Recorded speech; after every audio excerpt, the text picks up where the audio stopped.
I'm Joeita Gupta, and this is The Pulse. Bird watching or birding is a great way to reflect on your life or just to zone out for a while. It's a chance to get out in nature and take a break from the stress of work and your daily routine. It has a range of therapeutic benefits. Bird watching has been shown to reduce anxiety, stress, and even depression. It's also just a cool hobby. It's something that can be done individually if you like some peace and quiet, or it can be done as part of a group. And of course, the term bird watching, it turns out, is a little deceptive. After all, many people with disabilities, including blindness, are avid birders. Today, we discuss birding by ear. It's time to put your finger on the pulse.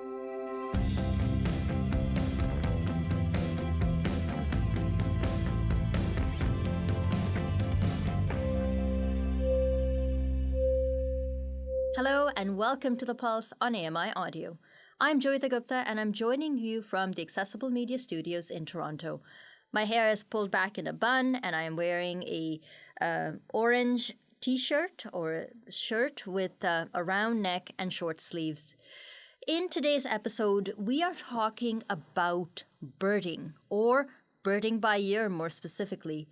Quite a number of years ago, when I was still a child, my parents bought me a pair of binoculars, hoping that I would be able to participate in bird watching with everybody else.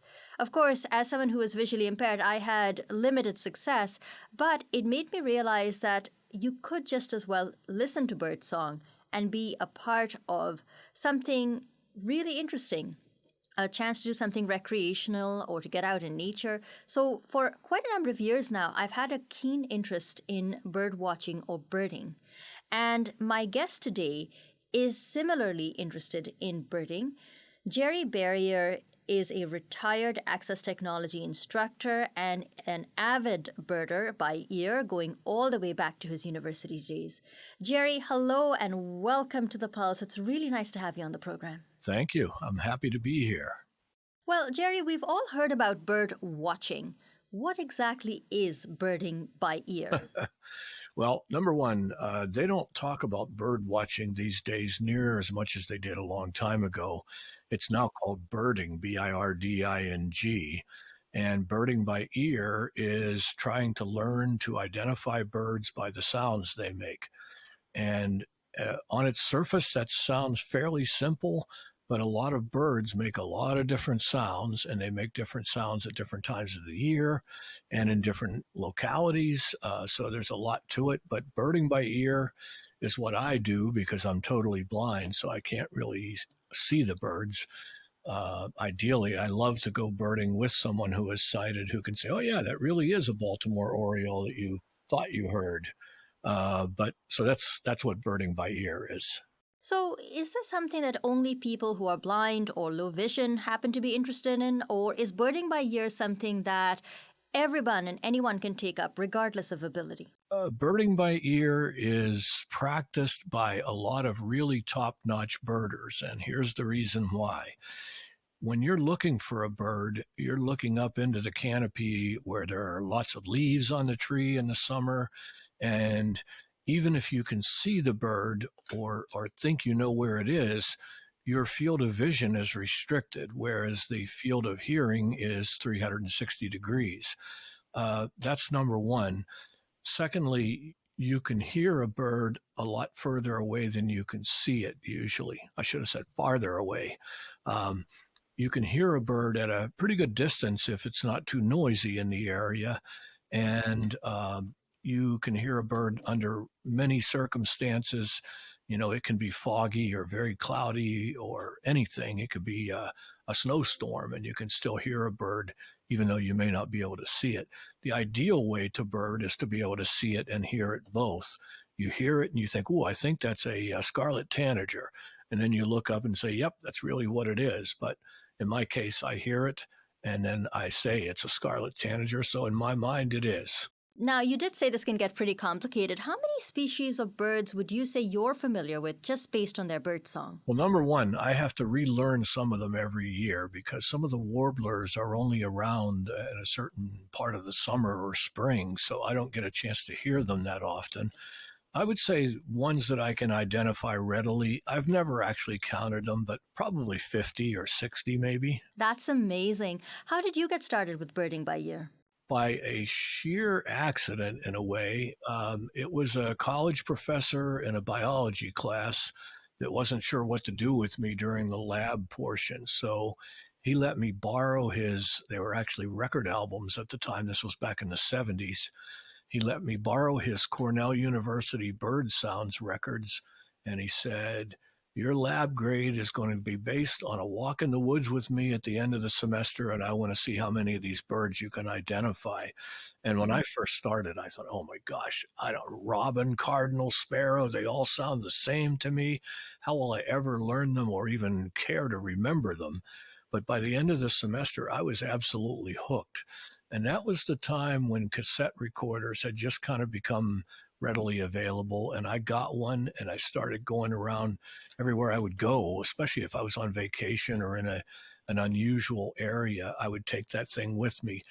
It was a fairly good sized cassette recorder that ran on C batteries and had a little microphone actually attached to the top of it. And I would hold it up over my head and record the bird and then listen to it and try and compare it with one of the recordings that I had from my professor's records. But anyway, needless to say, that got me started and I haven't stopped since then. Now, you see, this is how you open up a can of worms, because the moment you mentioned that your lab grade was dependent on your skills as a birder by ear, I have to ask you, how did you do on your lab? Did you pass? I did. I got an A. That's amazing. Yeah, I had learned probably maybe 10 birds at that point, and those were ones that we happened to hear out in the woods that day. And the professor, I said I did great.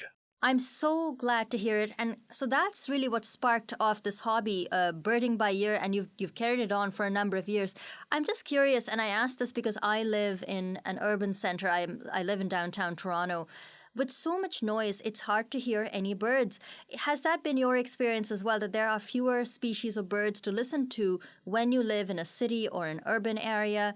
Or is it that the birds are present, but we're just not listening for them? So what's actually going on there? Well, it's a little bit of both. There are birds present. If you're really in an urban area, you might have pigeons, you might have mourning doves. You almost definitely will have house sparrows, which make the single sound over and over again. They get like cheep, cheep, cheep, and that's pretty much all they say. But there are birds that are even in the most urban areas. However, it's certainly easier to find birds that are interesting to listen to if you go either to a less urban area or to a park or somewhere there where there's a little pond and maybe a few trees, because those are things that birds need. They need trees, they need places where they can perch and hide, and they need a water source. And if you have those two things, there's a good likelihood there are going to be some birds around. I live in a relatively urban area, and I get chickadees and song sparrows, house finches, lots of different birds around here. Robins, cardinals, red-bellied woodpeckers. I hear all those birds, and I hear them mostly because I have microphones mounted on the outside of my house, and I have them cabled into where my computer is. And I can turn those microphones on early in the morning, and I do just about every day. And yeah, I hear the traffic and all kinds of wind noise and thunder and everything, but I do hear a lot of birds also.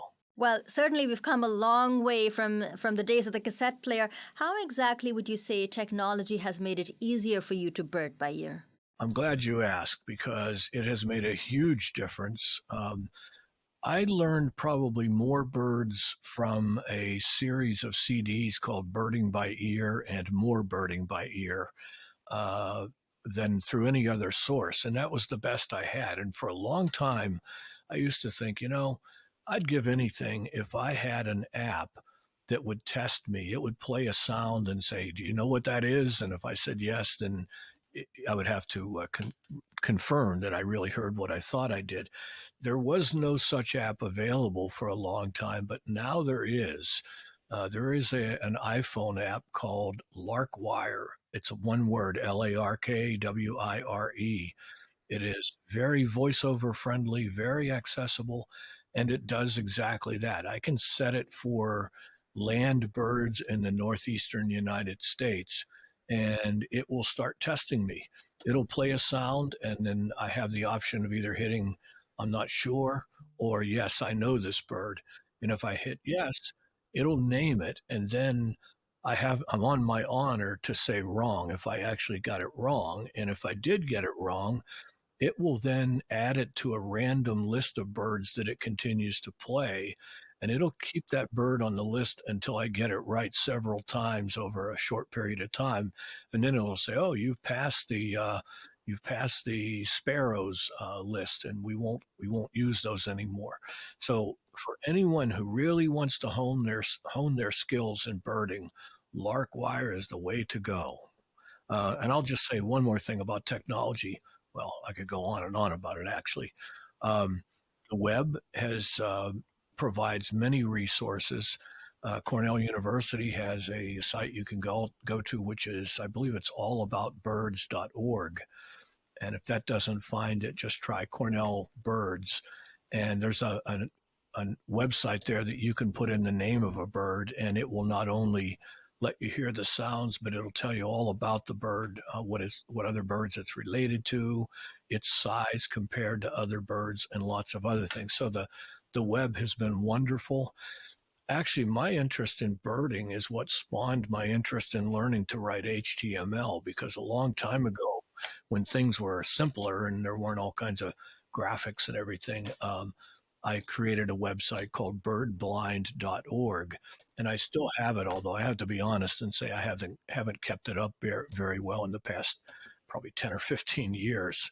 But really, technology has opened up the world of birding as it has so many other things for me over the years. Did your interest in birding by any chance lead to other interests? I'm just curious about whether you got thinking about birds and their migratory patterns, their habitat. Maybe you got into issues of conservation. Did your interest in birding at all open up these other associated interests for you? Yes, I was just listening to a Living on Earth podcast this morning that was talking about plastics and what a terrible pollutant they've become over the years, the problems they've caused. I listen to things like that all the time. I also listen to a podcast called Bird Note, which is a daily 3-minute podcast which plays a bird and then says some things about it. Um, I know what time sunrise and sunset are most every day, even though I'm totally blind, because I care about that, because that has an impact on what time I should be listening for the birds. Um, I am interested in climate change and concerned about it much more than I would have been had I not got involved in this. So yes, my hobby of birding has really changed my life. And I'll go out on a limb and take credit for saying that it has also spawned interest in nature in both of my children, who are in their 40s now, and my grandchildren and other people in my family. My twin brother, who is sighted, is always telling me about birds that he sees, and he's got crows that come to his yard and sometimes leave gifts for him, he says. And they are known to do that. If you feed them a lot, they start to like you and recognize you, and sometimes if they see something shiny, they'll grab it and drop it in your yard. So yeah, it's been life changing for me. Am I an expert on bird anatomy and things like that? No. If somebody tells me the colors of a bird, I tend to forget them within 10 seconds because I just don't have a good frame of reference for that. But I do know that the red-bellied woodpecker doesn't have a red belly. It has a little patch of red on it. And I know that Baltimore Orioles maybe don't even exist in Baltimore all that much. That's a name that they got. And a lot of times birds are named after where somebody saw one time. That doesn't mean that it's its primary habitat. And a lot of birds are named after people too. So, but yeah, it has absolutely been life-changing for me. Now, you did say this was a hobby, but I'm sure, Jerry, you're not the only one to have this particular hobby. What sort of a community would you say exists out there for blind birders such as yourself? The only one I know of is for people with disabilities in general, and it's called Birdability. Their website is birdability.org. And was started by a woman who is a wheelchair user and an avid birder, and she goes alone most of the time. And she decided she wanted to have a way of knowing where there were accessible birding sites around the country. So, and she also wanted to encourage other people with disabilities to become birders. So she started this birdability.org, and they now have a map that it's visual, but you can look at it, and if you're in a specific area, you can pick that area and see what other people have said are some of the more accessible birding sites. And it's got other information too about how to best assist a blind birder and things like that. But in all honesty, finding other people to go birding with has been one of the most difficult challenges for me. I do sometimes go with other people, and I've kind of gotten to be known around the area because I've been on radio shows, and anytime I'm offered the opportunity to talk about birding, I do it. And I've done birding by ear workshops for not only the Mass Audubon Society, but for the L.L. Bean. It's a huge outdoor store in Freeport, Maine, and before the pandemic, they invited me up there several years in a row during their weekly spring celebration to do a birding by ear workshop, and I really enjoyed doing it. So things like that have gotten me known a little bit. I also have done birding by ear workshops for the local training agencies for blind adults and blind children, and I do a lot of things like that. So, but yes, it's difficult to find people who are interested in birding and who are not afraid to say, "Oh, sure, you can come along with me." Um, those who I have gone birding with, I think have enjoyed it because I'm friendly and and I am enthusiastic about it. I was actually at a birding event last weekend where the birding event was designed specifically to attract people who are blind, because there's a lot of movement these days among agencies that serve birders to try and include people with disabilities, just as there is to promote racial diversity and other things that didn't necessarily exist so much even a few years ago. But so that was a fun time, but there were only 5 blind people showed up, including me. But we had a good time, and I hope to do things like that more in the future. So, do you think the bulk of the difficulty just comes down to the fact that sighted people are hesitant to accompany someone who's blind? Is that what it comes down to, do you think? I think that's a big part of it. Getting transportation to the great birding places is also a challenge. Some of the work I do with the Massachusetts Audubon Society involves helping to design accessible nature trails. Some of them have rope guides and braille signage on them and things like that, but almost all of them are really difficult to get to by public transportation. So you have to be able to get there, and you have to be willing to find somebody who is brave enough to accompany you. And as you I'm sure know, when someone does accompany us, they tend to realize immediately, oh, this is not so bad after all. It's not difficult to guide a blind person. Uh, but some people are very focused on logging as many different species as they can, and they don't want to be bothered with anything that's going to hold them back from moving around quickly and getting it done. But not all birders are that way, though. A few minutes ago, you talked about accessible spots for birding. I just wanted to ask you a bit more about that. Now, I'm sure there's a range of things that would make a spot accessible to birders with disabilities, given that there's a lot of different disabilities. But just in terms of broad, overarching characteristics, what would you say makes a birding spot accessible to people with disabilities? Well, a lot of the accessibility has to do with physical things. Is the surface reasonably level? Is it navigable by a wheelchair or a walker or a stroller, that sort of thing? Um, is the trail laid out so that it's very easy to establish the route and not go off on the wrong direction? Do they keep the vegetation cut back along the sides of the trail so that if your apparatus is a little wider than a person, that you still are not going to get into the poison ivy and all that. So things like that go a long way to make a trail accessible. Not only do they have to set up the accessibility, but they have to be maintained. We had a trail that I was involved in not too far from where I live, and it was wonderful. I mean, it had braille signage and a rope guide and all, but I went there once and nobody had cut it back for a year, and the thing was so overgrown that I couldn't even use it. So there is a bit of maintenance involved. Yeah, no, for sure. That's definitely something you have to keep up if you want to make sure that an accessible spot for birding or anything else really just remains an accessible spot. You mentioned your website as well in our conversation, and I wanted to go back to the website. I know you said you hadn't really maintained it for a while, but one of the really cool things about your website is the many recordings of bird song that can be found there. How many species of birds have you recorded on your website? And one of the things that I couldn't help notice when I looked at your website is that there are a number of recordings of bird song from different parts of the world.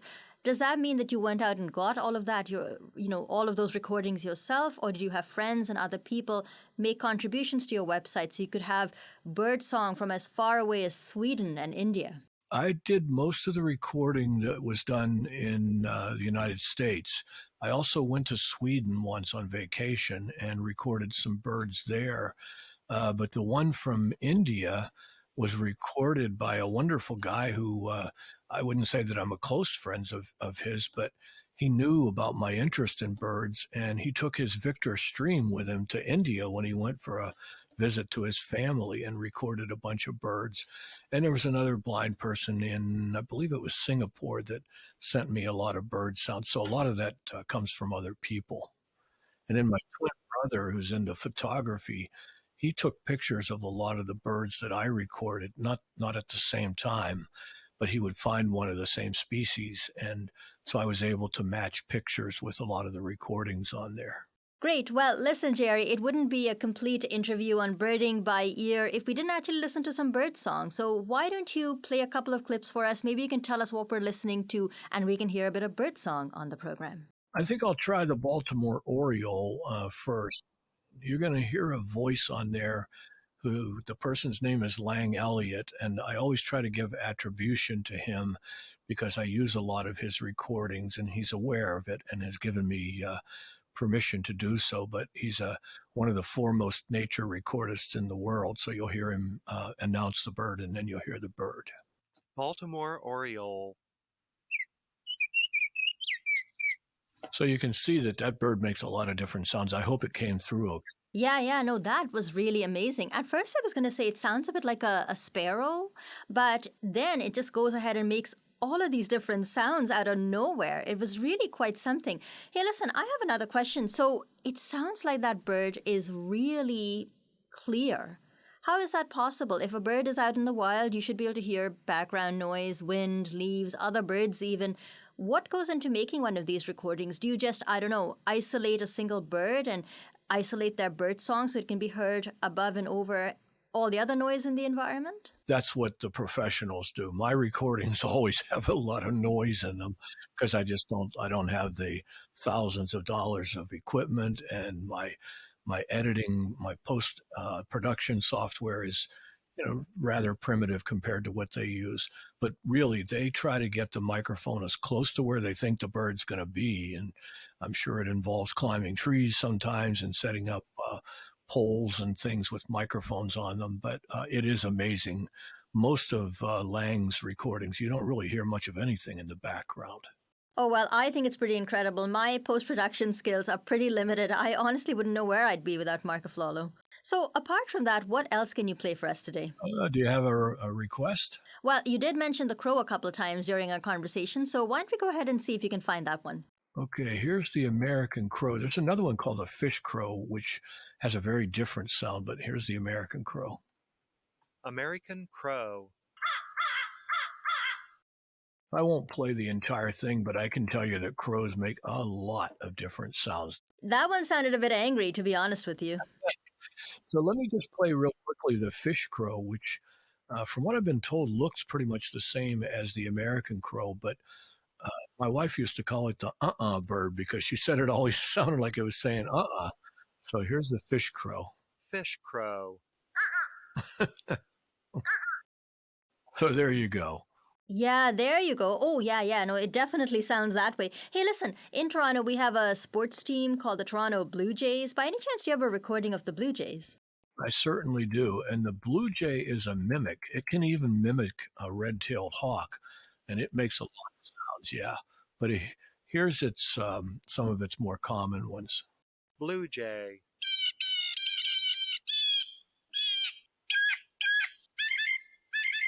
So there are just some of the sounds that they make. That's amazing. And you're saying that's all from one bird? Yes. Well, that is really incredible. Hey, listen, Jerry, what would you say might be one of the rarer birds in your collection that we might have a chance to listen to? I don't think I have anything that's so rare. I can play one that I consider one of the most beautiful birds.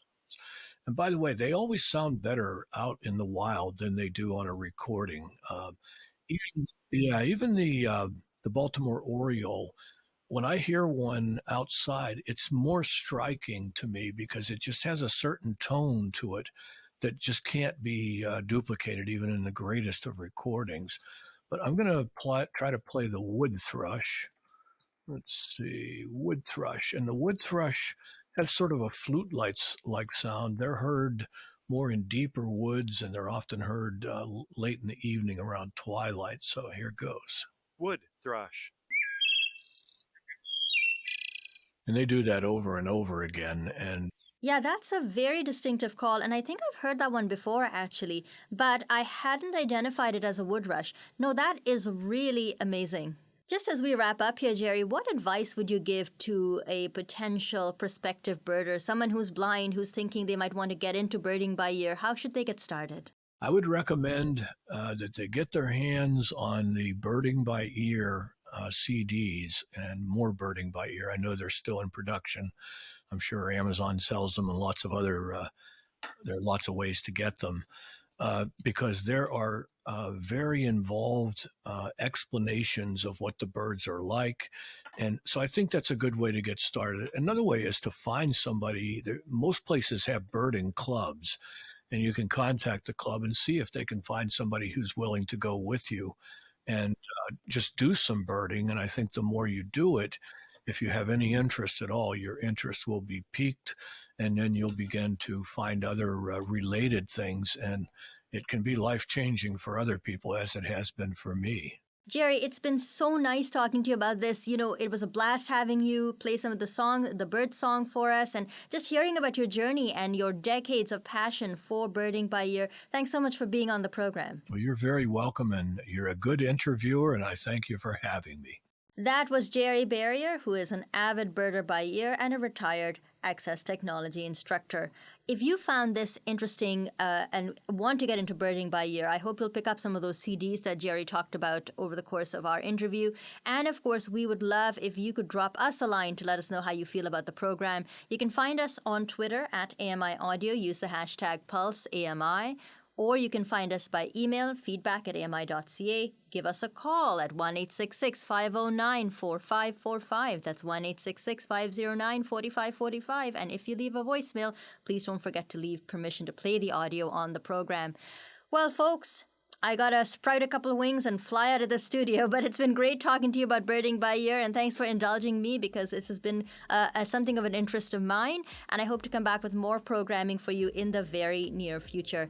The videographer today has been Matthew McGurk. Technical producer is Marika Flalo, who is amazing.